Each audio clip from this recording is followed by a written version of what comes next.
Ivo যে বেডটা আছে ওই বেডটাতে আপনার ওয়ালেট অ্যাড করতে পারেন না। তো এখানে দেখতে পাচ্ছেন আমি ওয়ালেট অ্যাড করে দেখাবো। তো এখানে দেখতে পাচ্ছেন উত্তোলনে চলে আসলাম। উত্তোলনে আসার পর এখানে দেখতে পাচ্ছেন প্লাস একটা অপশন আছে, প্লাস অপশনের উপর ক্লিক করবেন। প্লাস অপশনের উপর ক্লিক করার পর আপনারা এখানে দেখতে পাচ্ছেন আবার দেখলেন যে নগদ, বিকাশ এখান থেকে অ্যাড করা যায়। তো এখান থেকে আমি নগদটা অ্যাড করবো, আমার বিকাশটা অ্যাড করা আছে, তো আমি নগদটা অ্যাড করে আপনারা দেখাচ্ছি। সর্বপ্রথম তো এখান থেকে দেখতে পাচ্ছেন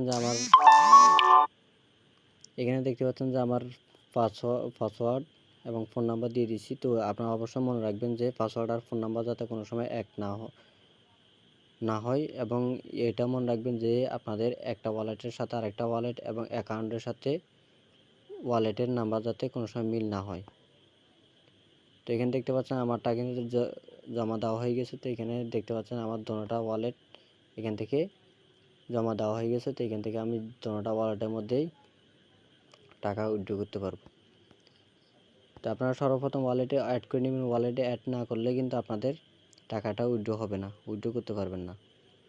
তো এই ছিল ভিডিওটি ভালো লাগলে অবশ্যই একটি লাইক করে দিবেন আর চ্যানেলটি সাবস্ক্রাইব করতে ভুলবেন না।